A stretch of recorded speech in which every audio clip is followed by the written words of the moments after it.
Emmène ton raciste là-bas aussi. Pauline Hanson, va en enfer. Emmène ton raciste là-bas aussi. Bien. D'accord, les gens, il y a quelque chose de sérieusement détraqué dans notre système politique partout en Occident. Quel que soit le pays que vous regardez, il est en train de s'effondrer. Et beaucoup de cela vient d'un idéalisme mal placé. Regardez ça. Donc hier, un jour ouvrable, jeudi,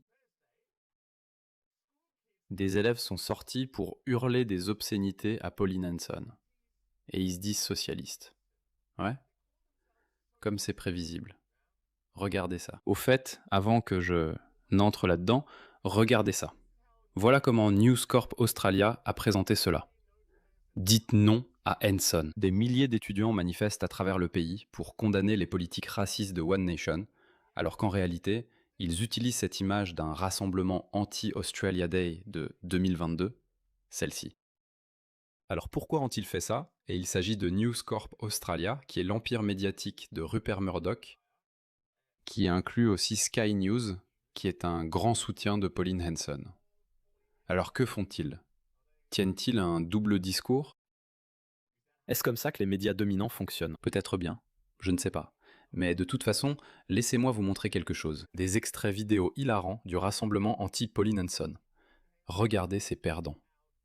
En fait, laissez-moi commencer par une meilleure. C'est la meilleure.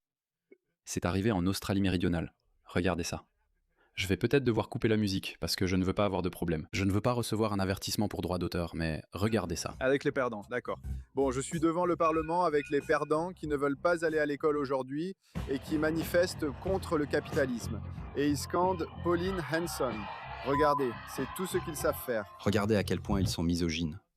Je me souviens quand Hillary s'est présentée à la présidence, tout le monde, en fait la plupart de la gauche, votait pour elle simplement parce qu'ils voulaient une présidente. Nous avons déjà eu une première femme au poste de première ministre en Australie, Julia Gillard, et c'était l'âge d'or du féminisme et les femmes prenaient leur place partout. Et honnêtement, ça ne me dérangeait pas non plus. Je suis aussi pour l'égalité. Mais regardez ça.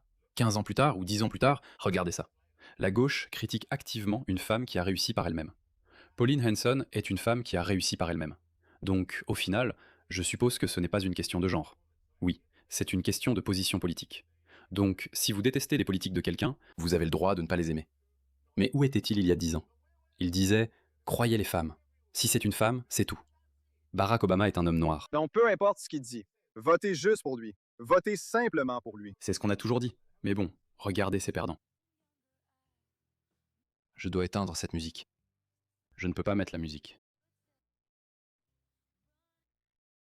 Qui sont pour les filles qui n'ont jamais été pour le socialisme, qui ne veulent pas protéger l'Australie méridionale ou les mœurs et valeurs sociales de l'Australie. C'est un groupe extrêmement restreint de perdants complets. Regardez, ce sont des perdants complets. Je vais juste descendre là-bas et l'enlever. Je vais juste aller l'enlever. Sarah Hanson, jeune arriviste. Regarde ça. Qu'est-ce qu'il a? Alors? Pourquoi tu ne scandes pas de slogan? Pourquoi tu ne chantes pas?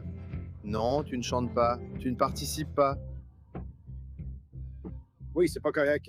F poli. Nicky et Pauline Hanson. Corey Bernardi aussi. Frappé, ce type. J'ai enfin rejoint cette fête. Regarde ça. C'est une femme? Je sais pas en fait. J'emmerde la fête!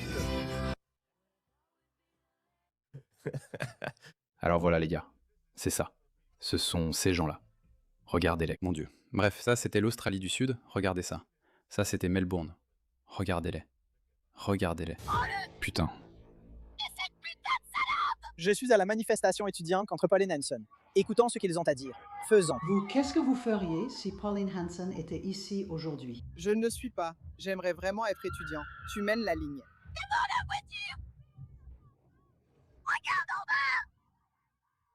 D'où vient toute cette rage, cette haine, cette violence? D'où ça vient? Qu'est-ce qu'on a fait? Où est-ce qu'on s'est trompé? On sait où on s'est trompé. Je parle souvent de la façon dont les gens peuvent être blessés à cause de leurs croyances ou de leur idéologie. Mais il existe un autre type de préjudice qui se produit discrètement, sans que la plupart des gens ne s'en rendent compte. Je parle de la collecte et de la vente de vos données personnelles. Et si je vous disais que votre adresse personnelle, votre email, votre numéro de téléphone et même des informations sur votre famille pourraient déjà être en ligne sans que vous le sachiez. Chaque jour, des courtiers en données et des sites web publics collectent, publient et vendent des informations personnelles. Cela peut entraîner du spam, des arnaques, des vols d'identité et même mettre votre vie privée en danger. C'est pourquoi j'aime Incogni. Il suffit de saisir votre adresse email et Incogni trouve automatiquement où vos informations personnelles sont exposées et envoie des demandes de suppression en votre nom. Le tableau de bord de l'application vous fournit des rapports détaillés montrant exactement où vos données ont été supprimées. Et avec le forfait illimité, vous pouvez aller encore plus loin. Collez simplement le lien d'un site exposant vos informations personnelles et les experts d'Incogni en protection de la vie privée s'occupent du reste, avec des suppressions sur mesure. Commencer ne prend que quelques minutes et après une autorisation unique, Incogni s'occupe du plus gros du travail à votre place. Reprenez le contrôle de votre vie privée maintenant. Utilisez mon code spécial pour bénéficier de 60% de réduction sur tout abonnement annuel Incogni, avec en plus une garantie de remboursement de 30 jours. Scannez le QR code ou cliquez sur le lien ci-dessous pour commencer à supprimer vos informations personnelles d'Internet. Ils ne peuvent pas vous nuire s'ils ne vous trouvent pas. Regarde cette vidéo. Je me souviens qu'il y avait un professeur qui disait, tu sais, que le Hamas est un mouvement ou une organisation progressiste. Regarde ça. Oui, comprendre le Hamas et le Hezbollah comme des mouvements sociaux qui sont progressistes, qui sont de gauche. Que le Hamas et le Hezbollah sont des mouvements socialistes, progressistes et de gauche. C'est ce que nous disons à nos enfants. Elle est professeure dans l'une des universités de l'Ivy League, mais c'est avec ce genre de discours que nos universitaires lavent le cerveau de nos enfants. Oui. Comprendre le Hamas et le Hezbollah comme des mouvements sociaux progressistes qui sont de gauche, qui font partie d'une gauche mondiale, est extrêmement important. Cela ne nous empêche pas d'être critiques envers certains aspects des deux mouvements. Cela n'empêche pas ceux d'entre nous qui s'intéressent à la politique non violente de soulever la question de... Puis ils disent croire en la politique non violente. Pourtant, ils s'alignent tous avec le Hamas et le Hezbollah. Le Hamas et le Hezbollah. Donc c'est juste de la poudre aux yeux, c'est juste pour éviter les ennuis quand ils disent « Vous savez, nous ne sommes pas d'accord avec la violence, mais au fait, nous sommes de grands fans d'Al-Qaïda. » D'ailleurs, Al-Qaïda a soulevé un bon point. Que fait l'Amérique au Moyen-Orient? Oui, il ne devrait pas avoir de base là-bas. Donc nous ne sommes pas d'accord avec le fait de faire s'écraser des avions sur des bâtiments. Nous ne sommes pas d'accord avec ça. Mais ils n'ont pas tort. C'est la raison pour laquelle notre prochaine génération est aussi attardée que celle-ci. Tu es là? Ça en fait un. Bouh! Bouh! Mange mon cul!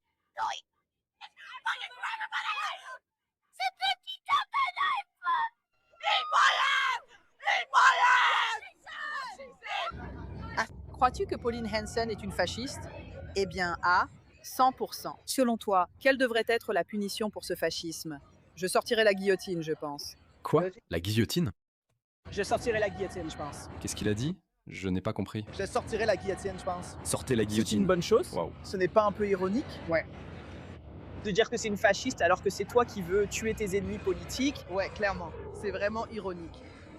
Donc, est-ce que ça ferait de toi un fasciste? Peut-être. Est-ce que tes professeurs ou quelqu'un t'ont encouragé à sécher les cours aujourd'hui pour venir à la manifestation? Mon Dieu, qu'est-ce que c'est? Écoute, d'accord, pas dans un sens légal. Ils ne l'ont pas directement encouragé, mais ils ne l'ont pas découragé non plus. Non, voyons voir.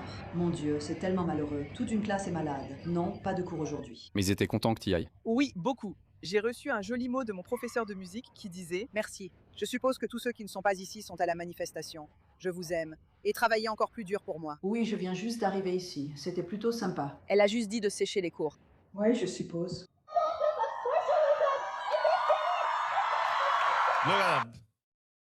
Ces 200 gamins, paumés, aux cheveux colorés, ils vont déclencher une révolution socialiste. Au fait, les gars, je pensais que le communisme était mort. On l'a vaincu dans la seconde moitié du siècle dernier. Et ils ne reviendront probablement pas. Parce que le monde pourrait dire qu'on a tué des centaines de millions de personnes dans une expérience ratée. Peut-être qu'on devrait passer à autre chose. Mais devinez quoi? Ils reviennent. Et évidemment, avec la montée de Mamdani et la montée de l'aile des socialistes démocratiques au sein du Parti démocrate. Cela inquiète beaucoup de gens partout dans le monde. On pensait peut-être qu'on en avait fini avec le communisme. Mais il se pourrait que le communisme n'en ait pas fini avec nous. Alors j'ai creusé un peu plus, parce qu'avant j'y prêtais pas attention. Je me disais, bon, tu sais quoi, je dois regarder ces valeurs progressistes étranges comme le wokisme et l'islamisme. Ces deux choses sont les plus grandes menaces internes pour la civilisation occidentale. Mais non, les woke et les progressistes, ils ont aussi une autre facette. Donc, en creusant davantage, il y a donc 3 types de néo-marxistes modernes qui se promènent parmi nous. D'accord. Numéro 1, ils s'appellent eux-mêmes des démocrates socialistes. D'accord, donc ceux-là, ils ont pour ambition de transformer un État quasi-socialiste et démocratique, où l'État fonctionne selon la démocratie, mais ils s'impliquent aussi fortement dans les affaires publiques. Par exemple, ils vous offrent des soins de santé gratuits pour tous. Ils vous offrent une éducation gratuite. Ils n'autorisent pas les capitalistes à exploiter la classe ouvrière. Donc vous voyez, une grande bureaucratie, mais ils ne vont pas plus loin. Ils n'acquièrent pas les moyens de production. D'accord, donc ce sont des sociodémocrates. Le meilleur exemple serait la Norvège, la Suède, ces pays-là. Donc ils ne sont pas vraiment socialistes. D'accord, ils s'arrêtent simplement. Ils s'arrêtent à mi-chemin. Ensuite viennent les socialistes démocratiques. Maintenant, ce sont Mamdani et AOC. Ce qu'ils disent, c'est qu'ils vont utiliser la démocratie pour aller jusqu'au bout vers le socialisme, où l'objectif final est d'acquérir les moyens de production. Donc en gros, vous savez, pas de propriété privée.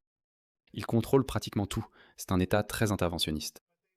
Mais ils disent que nous le ferons démocratiquement. Petit à petit, nous allons transformer une société capitaliste et exploiteuse, et nous allons la transformer en une utopie socialiste, ce qu'ils promettent toujours. Évidemment, nous n'y croyons pas. Nous pensons, en fait, je pense sincèrement, que vous ne pouvez même pas y arriver. Vous allez vous heurter à un obstacle. Comment allez-vous gérer la dette publique? Qu'est-ce que vous allez en faire? Comment allez-vous acquérir les moyens de production? Qu'est-ce que vous allez faire? Vous allez prendre les terres des agriculteurs ordinaires? Cela ne peut tout simplement pas arriver. Ou alors, cela ne peut pas arriver pacifiquement d'ailleurs. Donc, il n'existe pas de socialistes démocratiques. Mais c'est ce en quoi ils croient. Mais il y a un autre aspect, le plus laid de tous. C'est quand ils se disent marxistes-léninistes. Donc ce sont de purs communistes, ils veulent rétablir le Politburo, et ils ne font même pas semblant. Ils disent que, eh bien en fait, je suis d'accord avec eux. On ne peut pas construire une utopie socialiste sans une prise de pouvoir violente, ce qui signifie une révolution violente, que Karl Marx disait qu'il fallait mener. Donc ces 3 forces sont en réalité présentes dans notre politique dominante. Elles existent. Par exemple, Mamdani dit ouvertement qu'il est un socialiste démocrate, ce qui veut dire qu'il vous dit « je suis un démocrate ». Je ne vais pas m'engager dans une prise de pouvoir violente. Je ne vais pas encourager une révolution violente. Mais je travaille à la réalisation d'une utopie socialiste. Finalement, nous abolirons le capitalisme d'exploitation. Donc, comme je l'ai dit, nous pensions en avoir fini avec le communisme. Peut-être que non. Donc les prochaines années vont être très intéressantes.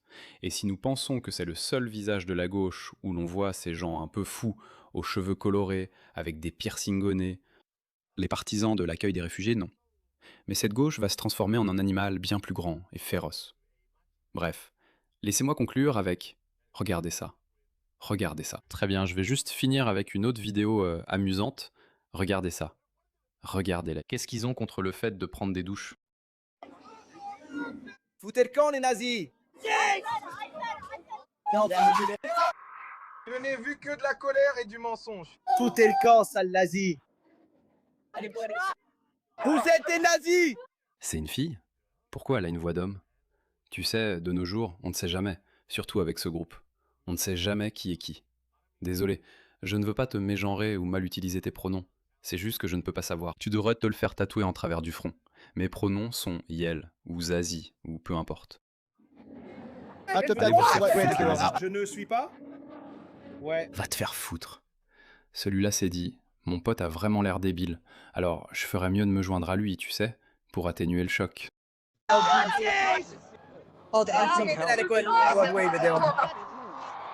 De soutenir à ton école, laisse tomber ça. Ok, d'accord, les nazis. C'est drôle pourtant. C'est vraiment drôle ou c'est vraiment triste? J'ai pensé que c'était notre prochaine génération, mais en fait, tu sais quoi? Ils sont pas si nombreux. Je pense qu'on a probablement vu la photo prise de loin de cette manifestation. C'est le bâtiment du Parlement sur Spring Street à Melbourne. C'est pas une très grande zone. Tu peux y entasser, tu sais, 200 ou 300 personnes, et ça a l'air assez grand. Mais c'est à peu près tout. Dis-moi quand tu en auras fini.